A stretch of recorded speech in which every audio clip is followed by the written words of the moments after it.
Well, this is Greg Long, and I'm here with Paul Elliott, and I want to thank you for joining us today. We look forward to a conversation with you about this whole question of how do you connect business strategy into measurable results, and really sort of operating at the point of intersection between individual performance and organizational results, and how to do that. And so we're going to dive right in and get started. And also, I would ask if you would introduce yourself and also kind of lead us into our first question here. Great, thanks, Greg. And this is Paul Elliott. I have collaborated with General Physics, or GP Strategies, for a long, long time, and even at one point was an employee, but glad to be teaming here today. I have a small company called Exemplary Performance, and we focus on identifying and leveraging the difference between good and great inside of your organization. So when we look at that, what is the differentiator, or what are the differentiators between good performance and great performance? Not between poor performance and good performance, or between poor performance and great, but between good and great. We believe there's a tremendous opportunity that resides inside of every organization that can be captured by helping your good become more like your great performers. So what is the differentiation? Is it talent? Is it intellectual capacity? Is it hard work, or sometimes thought of as engagement? Or is it just the experience of the workforce? Just take a second. This is not a polling question. We're not going to ask you to respond personally, but just want you to think about what that difference is. And it turns out, when you look at the data, all four of those do not account for the difference between good and great.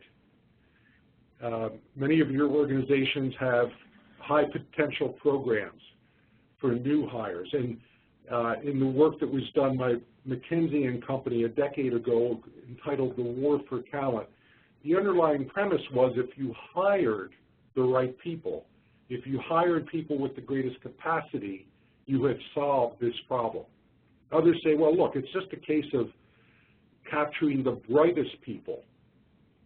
Or if everybody worked as hard as, pick a name, Terry, we'd be in great shape. But it turns out, when you look at the real data, there's not an exceptionally high correlation between raw talent or raw capacity and business results.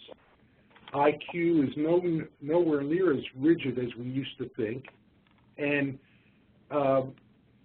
bright people are not always your highest performers. I could go on and on, but the point here is that we make assumptions about the kinds of people that contribute most to the success of our enterprise, and we often make those assumptions and don't look at the corresponding data. And by the way, just a brief comment around the talent issue. There's a great book worth spending some time in called Talent is Overrated by Jeff Colvin, C-O-L-V-I-N. But the premise of this hour is, don't make assumptions. Let's look at the data, and let's find ways to drive greater results based on what really matters. Greg? So if we think about that, let's take a step back and say, when we say look at the data, Paul, what we really want to do is sort of establish a common vocabulary, a common frame of reference, so that we're all thinking about this the same way, in this notion of what makes a high performer. And oftentimes, organizations, as Paul said, focus on getting the right type of people through Myers-Briggs or Hogan or fill in the blank, some other kind of personality type or typing survey or instrument, etc.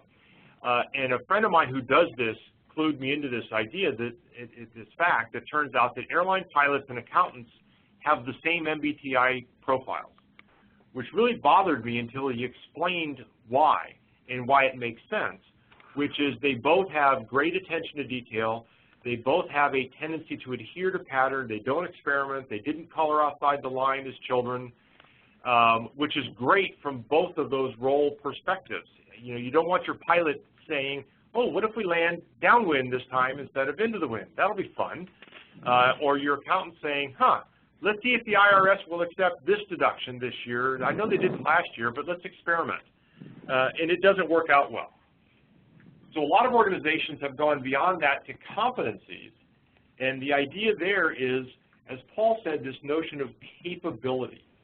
And what we're going to argue is that instead of looking at personality type, which is a person's preferences, or competencies, which is a person's capabilities, that it's critical to go to the next step and talk about accomplishments or outcomes of value, the results that somebody produces.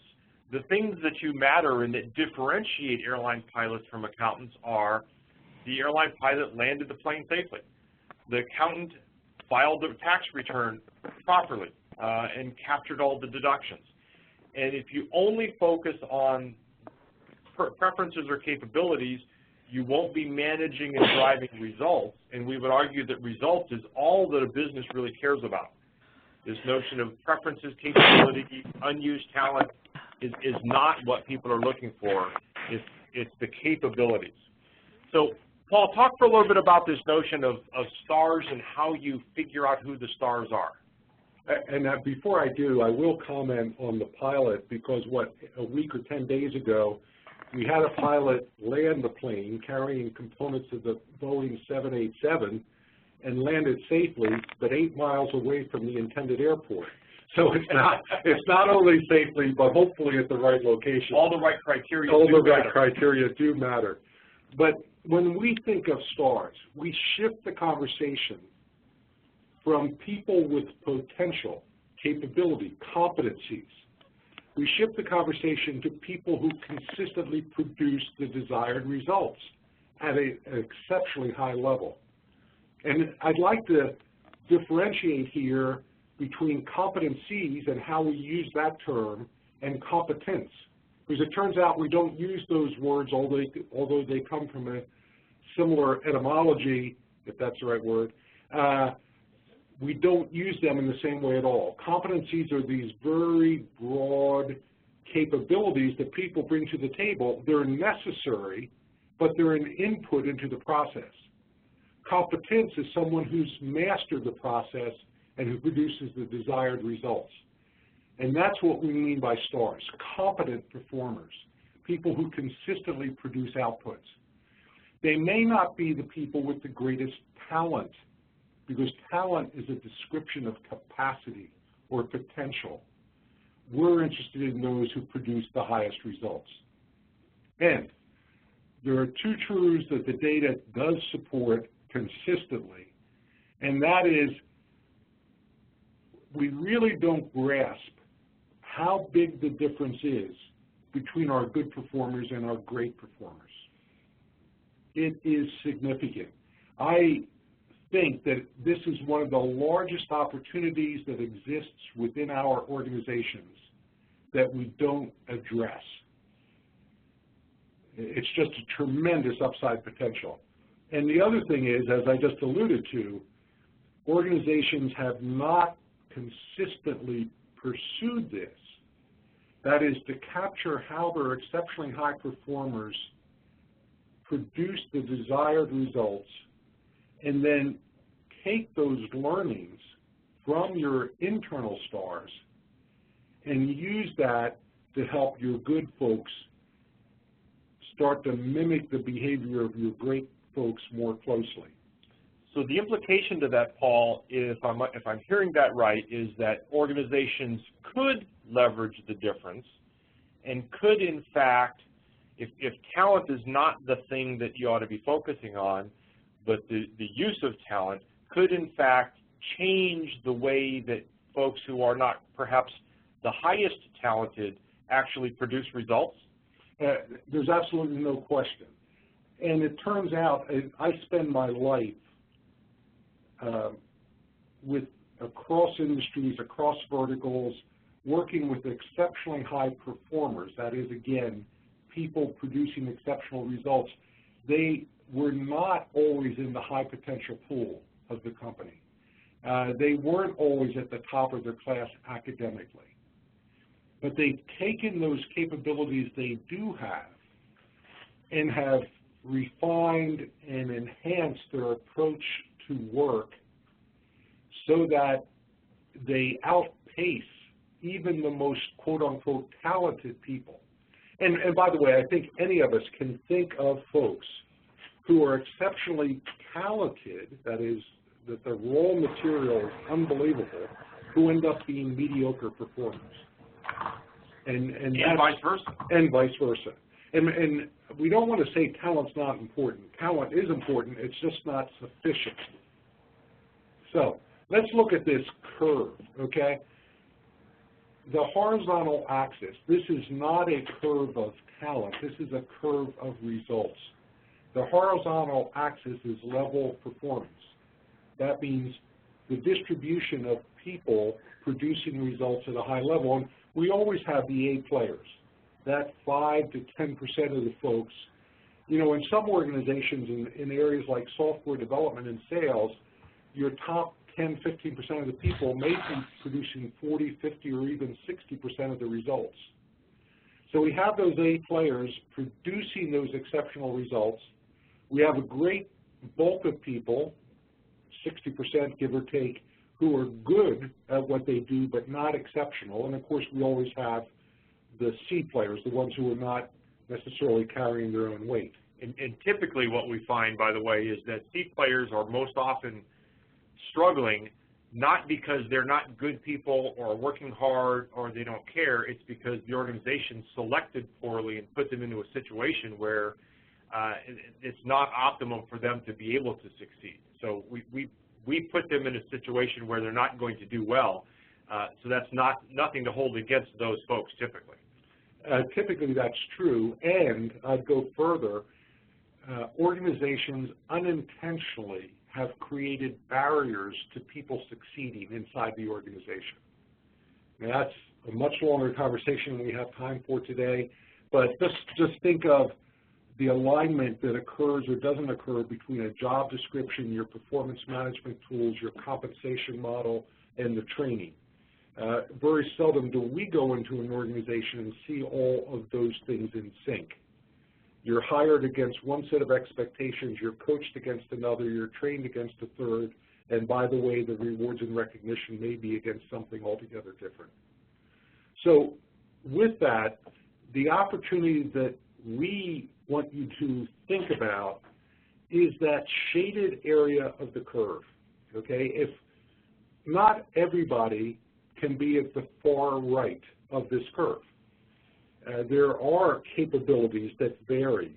We're not saying everyone can be equally as proficient at producing the desired results, but we don't need that.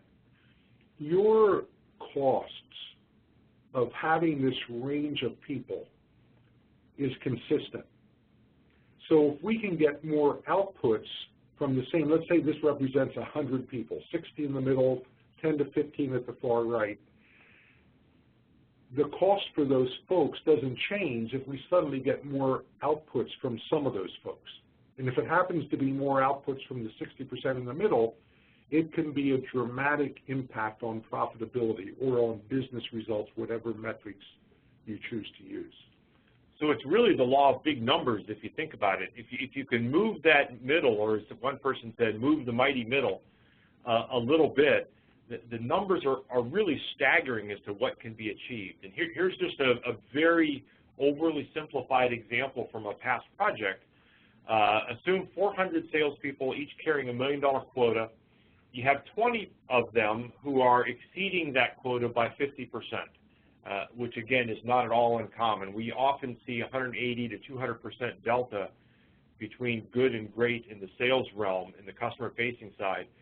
And assume that we could close that gap by just 20%, or $100,000 per person. When you do the math, that's a $38 million annual impact to the business without changing the fixed cost basis, as Paul said. And that project had less than a 7-figure price tag associated with it, and it doesn't take very much of an MBA degree to say that $1 million investment for a $38 million every year return is a pretty good deal. So that's the power of shifting this performance curve. But, and this is a pretty big caution here, as Paul said, there are a number of forces that impact on a performer's ability to produce the desired results. If you're going to get to this notion of exemplary performance, where everybody's producing at their optimum capacity, if you will, all these stars, these arrows have to align in order to focus on the things that you want to focus on. And we'll talk a little bit more about this notion of what the right targets are in a minute. But this notion of expectations, of rewards, of environment, of motivation, skill and knowledge, capacity, etc., all have to play together and align together in order for a performer to succeed. Now, having said that, there is a bit of bad news in this whole concept, and that is, it's not simply a matter, if you're in the training realm, of stuffing more and more stuff into people's heads. And in fact, fully 75% of the performance influences are really outside the individual. They're in the system within which the individual performs, and learning is a very small part. Statistically, if you look at some of the research, it's somewhere in the 10 to 12% of the performance barriers are related to a lack of skill and knowledge. And some people may be back listening, scratching their head saying, is that really accurate? These figures are for incumbents enrolled. Right. When you have new hires, the skills knowledge arrow, the importance of that bottom center arrow explodes. I mean, people new to role, it's foundational. But this impact on performance is really referring to people in role, and very few people. Well, the way to figure out what impact skills and knowledge is having for people already in role is, do they do it right some of the time? And the answer, by and large, when we're out in the field interacting with client organizations, is, oh yeah, our folks do it right some of the time. Our problem is they don't do it right all the time. Well, that immediately eliminates skill knowledge as the primary contributor to ineffective performance. Excellent, excellent. So what do you do with this, I guess, is the operative question for us to look at for a little bit. This notion of you take all these performance influences, and how does that connect to and drive the business results? Well, here's the flow of how that really works. These influences on individuals result in them performing certain behaviors, tasks, work, the way they go about their job, measuring performance, finding qualified leads, etc., all the stuff that we do from day to day. What we would argue is that this next piece is a missing piece, which is, what are the results of those behaviors? What are the outputs of them? What are the things that get left behind when those behaviors are performed to standard? And those job outputs, territory plan and scorecard, accurate and compliant administration of accounts, asset allocations, etc., are the things that the business values, the business wants to reproduce, and are and really form the notion of this translation piece between the business and the equipping organizations, whoever all is involved in equipping people, and those job outputs are the things that contribute to achieving the business goals of the organization.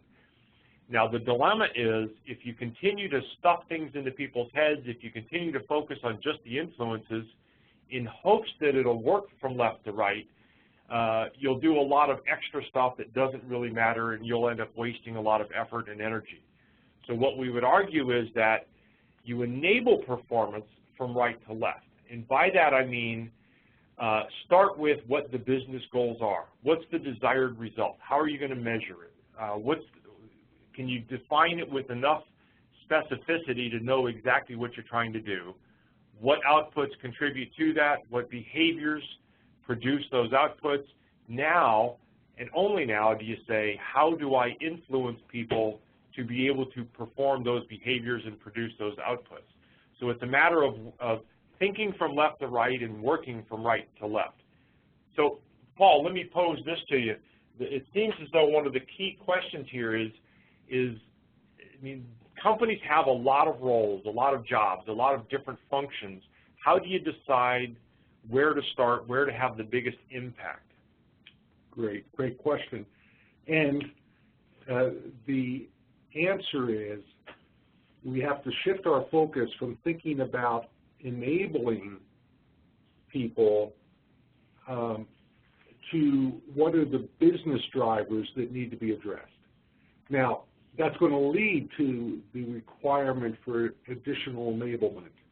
But we have to start, again, from the right. So what is going on strategically? Are you in the midst of an acquisition of another company? That has all kinds of implications. Is your strategy to grow through additional sales around current products and services? Is it about innovation and you maintain your position in the marketplace by lots of new product releases? That strategy will determine which roles are most critical to your success. All those questions on this slide can help you decide, should you focus first on a sales role, on a product marketing role, on a skilled trades role that keeps your plant operating with high reliability, at a healthcare technician role that allows lab work to get done more quickly. Understand that competitive position and identify the roles that will most accelerate your achievement of your strategic direction.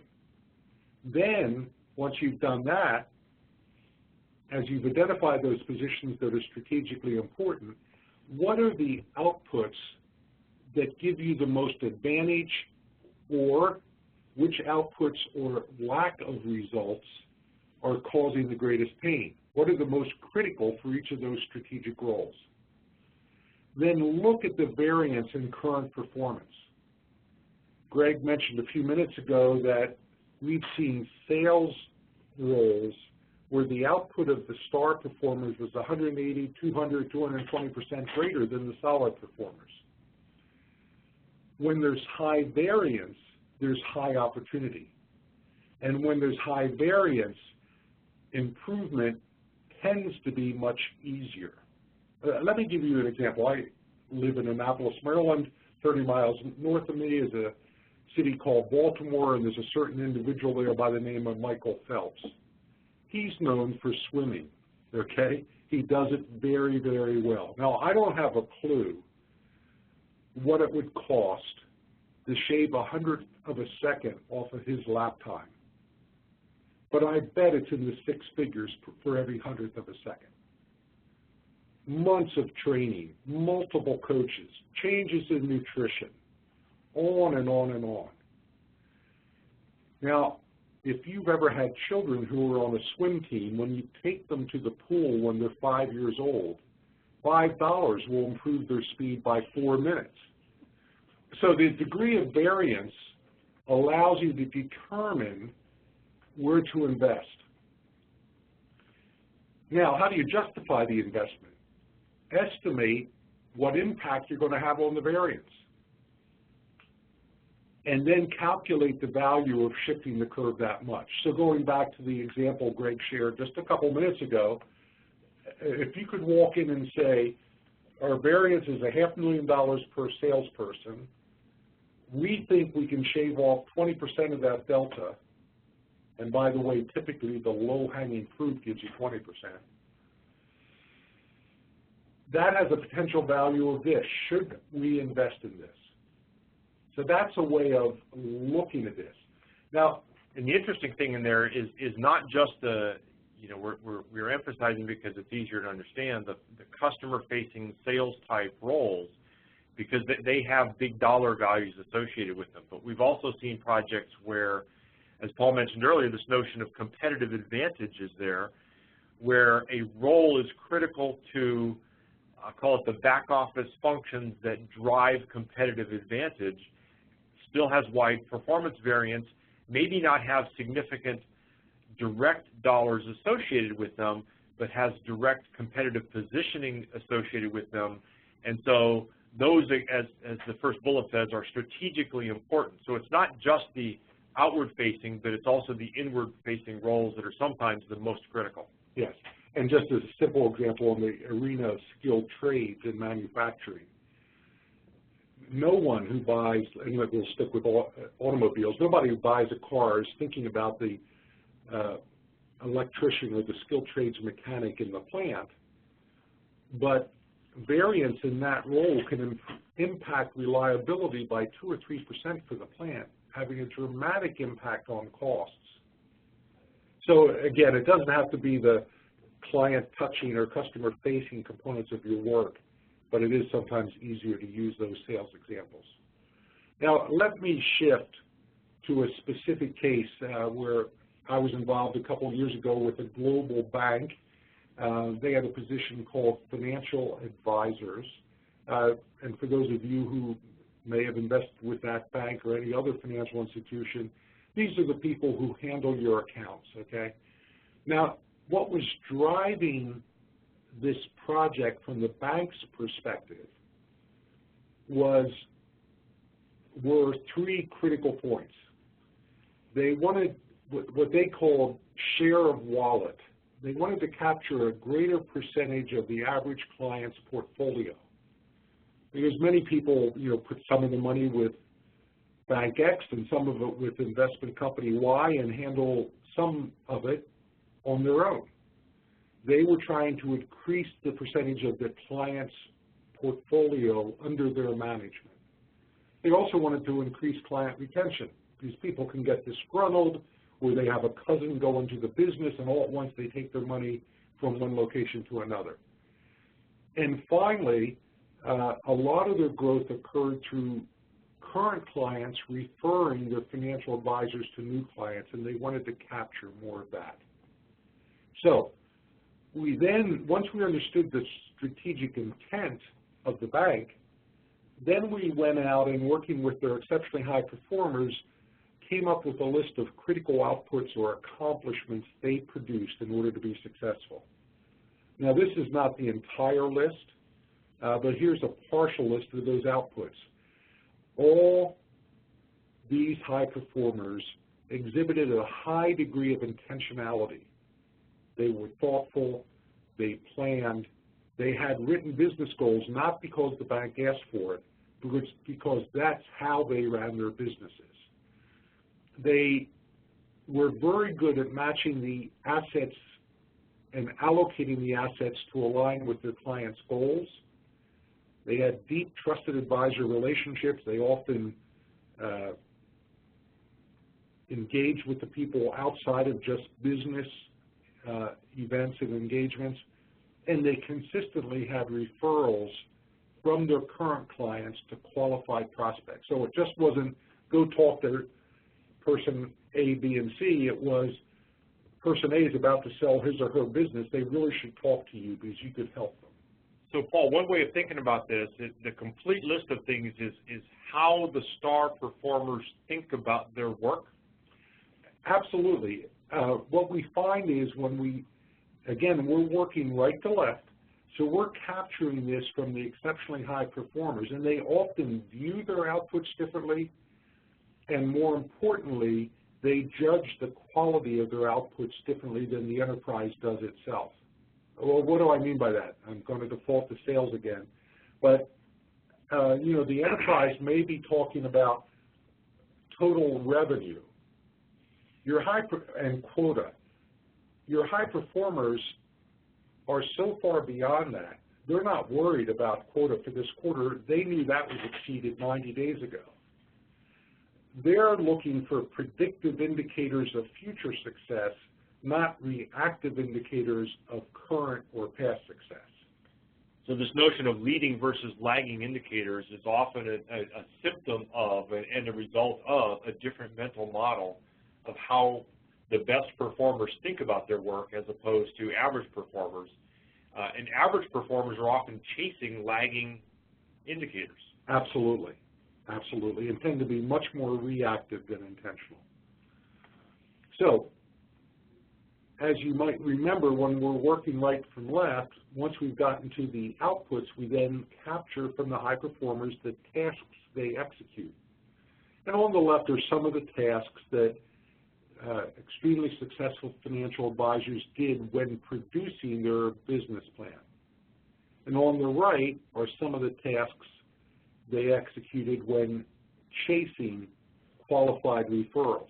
Now, look at the third one down on the right. It's highlighted in red. High performers ask for referrals. Now, that is not a skill knowledge issue. Every financial advisor knew he or she should pursue referrals and use current clients as reference accounts. What's astounding is only about 20% consistently asked. Now, you could train all day and that performance isn't going to shift. What may shift it is accountability from the sales manager, and what may shift it is modifications to the compensation plan. But this is not, people don't not ask, sorry, convoluted sentence, because they don't know how. They don't do it because they're not comfortable or don't think it's important or whatever. Greg? That last one about not thinking it's important oftentimes to me is the most astounding, is that the number of times we've done projects where star performers say, I do this because it helps me. I don't know if anybody else does it, but this I found really helps me. I'm sure everybody else does the same thing maybe, but I'm not even sure. And this notion of average performers don't know what they don't know, and so it's a challenge. So how do you do this? I guess tactically speaking, how do you actually on the ground figure this stuff out? Here's an overview of the approach that we propose and that we use with all kinds of clients, as Paul said, across multiple industries. There's this notion of initially creating a hypothesis of major accomplishments or outcomes. And we do that through initially a framing session where we literally take people through a day in the life, a week in the life kind of an exercise, a scenario-based exercise of how do you approach your job, how do you think about your job, and then through a series of interviews and observations, preferably at the point of performance, out on the front line with folks, we validate, we flesh those out, we add to them, we uncover those secret things that folks do. One of the challenges of this work is that most of the time, expert performers are unconscious experts. They do what they do because it makes perfect sense to them, but they've so internalized it that they can't even tell you what they do.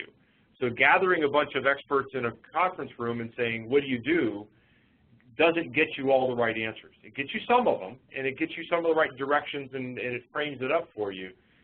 But absent actually going out and doing the work with the person, making sales calls, riding the tugboat, walking down the refinery equipment, whatever it may be in terms of the context of the work, is where you really uncover the specific behaviors and mental models that matter. Then there's this notion of aspirational outcomes, stakeholder vision. Where are we going with the organization that the performers don't even know yet? An expert performer is expert at today's job. They can't yet be an expert at tomorrow's job. And so aligning the role to the future vision of the role and the future vision of the business is absolutely critical to understand what the business aspires to. And so adding in or layering in future outcomes is a critical part of this. And that gives us a draft, what we call a role excellence profile. And the idea there is a blueprint of what good performance looks like in a way that actually matters. And then we send that back around, we socialize that back with all the performers and stakeholders to say, this is what we saw, this is what we heard, does this match your mental model? And now, interestingly enough, what we often find is that you rarely have a single star performer, and what you have is a composite star performer. And the ones who learn the most are the other star performers, because they look at it and go, oh, that's also a great idea. I'm going to adopt that as well. So at the end of that, what's this look like? Here's a genericized version, typically 5 to 7 core outcomes of any given role, and you can see the flavor of them. I'll highlight on this one number D, or letter D, this positive perception of the brand on the brand team and throughout the company. This was an externally facing role, brand marketing, obviously, but a 20 to 25% of the star performers' energy was spent internally building perception and traction and alliances inside their own company, which in their view enabled them to be successful driving outward of the company. And that was something that was completely overlooked by the management structure and the equipping organizations. So once you have these outcomes agreed to, and notice that the competencies now fall out of the outcomes, because now you can say what kind of people with what kind of preferences and tendencies and capabilities and capacities would be best suited to produce these outcomes to standard. And we can drill into each one of those outcomes and say, let's get to what are the measures of success, what are the key tasks, what are the interactions, tools, et cetera. And on the bottom right of this slide is one of the most critical linkages. Now we can say, what skill and knowledge does a person have to have in order to produce these things to standard? We don't lead with skill and knowledge. We end up with skill and knowledge once we understand the role and the work needed to succeed at the role. Now we can say, what are those pieces of skill and knowledge? So that's really what gives us the foundation for where we're going with this down the road. So what that does is sort of fill in, if you will, that foundational piece of those influences that we talked about earlier, the skill and knowledge. As Paul said, it's an absolutely critical part, but it's only a part of this. So, Paul? Well, while this approach allows us to focus all of our efforts and resources on impacting measurable, meaningful business results, it also has the ancillary impact of significantly reducing time and cost around skilling people up for roles. And why is that true? Well, when you're absolutely clear about what needs to be produced as an outcome in the role, that establishes the upper and lower limits of what people need to do and what they need to know. So while the pink areas of the no circle may be nice to know, and fun, and given unlimited time and resources I may want to invest in, it's only the deeper red area of no that's essential to producing the work. And while the pink areas of the do circle may be fun, maybe going on business trips to fabulous locations, et cetera, it's only the deep red portion of the do circle that is actually value-added activity. So this clarity around outputs allows us to be much leaner in our approach to the design, development, and delivery of training. And my swag would be that using this approach reduces training, design, and development time by 30 to 40% and delivery time by 40 to 50%, because you're much more targeted in what you're doing. You know, and the interesting thing here, Paul, is that companies too often measure the know and the do. Knowing a lot more is better in training, and doing a lot is what management often measures, which gives rise, to pick on sales again, to a friend of mine who's in sales. He told me this maxim one time. He said, if you can't sell something, drive somewhere. Because what management is measuring is whether or not you're making visits and chalking up miles and so forth, but that's not what's valued by the organization. What's valued by the organization are the outputs of value in this graph, which is a whole different thing. So what that allows us to do, as Paul said, is to take this notion of what the role is, what the outcomes are on the left side, and then directly map them to curriculum. And by curriculum, we mean not just courses, but anything that has an impact and an asset that equips people to perform well. That could be job aids, that could be coaching, that could be mentoring, it could be collaboration, et cetera. But this notion of kind of a one-to-one correspondence. So if you take, for example, that brand marketer example, one of the outcomes was a valid, up-to-date situation analysis of your brand. Well, there should be a course called Situation Analysis and how to produce a valid situation analysis of your brand. Some of the key tasks were gathering brand info, determining direction, et cetera, and how to do that should be the modules in the course so that it becomes very directly related to this whole situation.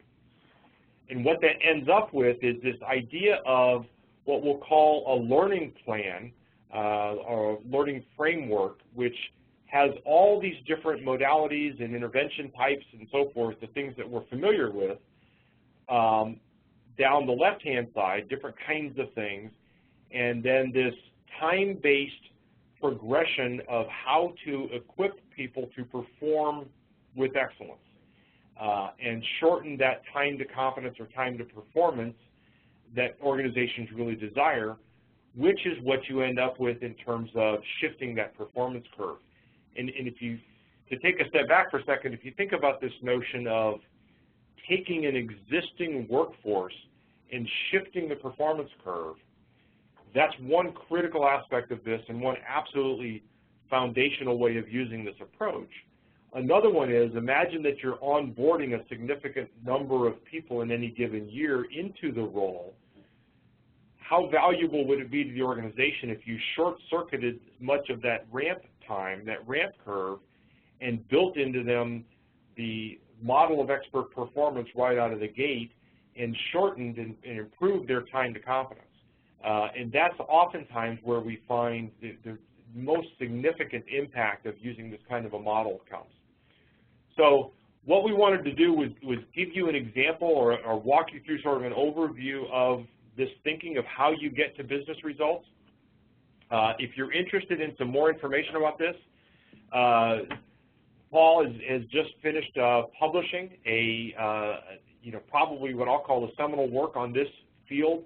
It's called Exemplary Performance. He and his co-author, Al Folsom, put that out. I would highly recommend it if you want to get into the details of more of the research, more of the hows, more of the whys, more of the underpinnings of this. But this whole notion of how you connect business results and individual performance together in a way that changes the conversation between training organizations and their business partners and drives the business partnership is really what we wanted to focus on. So with that, I'll turn it back over to Kristen and see if any questions have come in that we may be able to address before we wrap up here.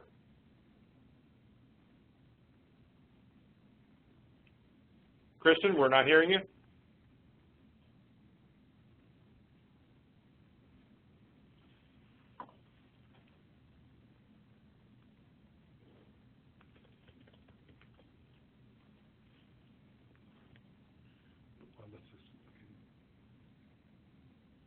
Okay.